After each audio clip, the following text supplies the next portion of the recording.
ਕਈ ਕਹਿੰਦੇ delivery job 'ਚ ਮੇਰਾ 200 ਬਣ ਜਾਂਦਾ, ਕੋਈ ਕਹਿੰਦਾ 300 ਤੇ ਕਈ ਕਹਿੰਦੇ ਬਈ ਕੰਮ ਹੀ ਨਹੀਂ ਵਧੀਆ। ਅੱਜ ਗੱਲ ਕਰਦੇ ਆ ਇਹਦੇ ਬਾਰੇ। ਹੈਲੋ ਜੀ, ਕੀ ਹਾਲ ਚਾਲ। ਬਾਹਰਲੀਆਂ ਕੰਟਰੀਆਂ 'ਚ ਮੁੰਡੇ ਕੁੜੀਆਂ ਡਿਲੀਵਰੀ ਦਾ ਕੰਮ ਵੀ ਬਹੁਤ ਕਰਦੇ ਨੇ। ਕੰਮ 'ਚ ਪੈਸੇ ਵੀ ਬਹੁਤ ਨੇ, ਬਟ ਡਿਪੈਂਡ ਕਰਦਾ ਤੁਸੀਂ ਕਰਦੇ ਕਿਵੇਂ ਹੋ।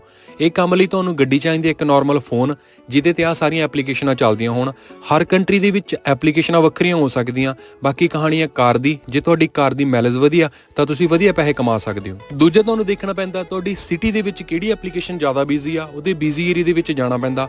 ਬਾਹਰਲੀਆਂ ਕੰਟਰੀ ਦੇ ਵਿੱਚ ਲੋਕੀ ਆ ਵੱਡੇ ਸ਼ਾਪਿੰਗ ਮਾਲਾਂ ਤੋਂ ਜ਼ਿਆਦਾਤਰ ਆਨਲਾਈਨ ਸ਼ਾਪਿੰਗ ਕਰਦੇ ਆ। ਕੰਮ ਡਿਲੀਵਰੀ ਜੌਬ ਦਾ ਕਸਟਮਰ ਦਾ ਕੀਤਾ ਹੋਇਆ ਆਰਡਰ ਤੁਸੀਂ ਉਹਨਾਂ ਦੇ ਘਰ ਤੱਕ ਛੱਡਣਾ ਹੁੰਦਾ। ਕਈ ਐਪਲੀਕੇਸ਼ਨ ਦੇ ਵਿੱਚ ਤੁਹਾਨੂੰ 3-4 ਆਰਡਰ ਇਕੱਠੇ ਮਿਲ ਜਾਂਦੇ ਆ, ਜਿੱਦਾਂ ਕਿ ਮੈਂ ਅੱਜ ਪਹਿਲਾ ਆਰਡਰ ਕੀਤਾ ਤੇ ਆ ਮੇਰਾ ਦੂਜਾ ਆਰਡਰ ਆ ਤੇ ਲਾਸਟ ਮੇਰਾ ਤੀਜਾ। 3 ਆਰਡਰ 'ਚ 6 ਮਾਈਲ ਮੈਂ ਗੱਡੀ ਚਲਾਈ, $37 ਬਣ ਗਏ ਤੇ ਏਰੀਆ ਹਜੇ ਵੀ ਬਿਜ਼ੀ ਆ। ਬਾਕੀ ਕਈ ਐਪਲੀਕੇਸ਼ਨਾਂ ਦੇ ਆਰਡਰ ਤੁਹਾਨੂੰ ਸ਼ਾਪਿੰਗ ਕਰਨੀ ਪੈਂਦੀ ਆ। ਕਸਟਮਰ ਨੇ ਜੋ ਵੀ ਚੀਜ਼ਾਂ ਆਰਡਰ ਕੀਤੀਆਂ ਨੇ ਉਹਨਾਂ ਨੂੰ ਬਾਏ ਕਰਕੇ ਕਸਟਮਰ ਦੇ ਘਰ ਤੱਕ ਛੱਡਣਾ ਹੁੰਦਾ। ਬਾਕੀ ਕੰਮ ਦੀ ਗੱਲ ਕਰੀਏ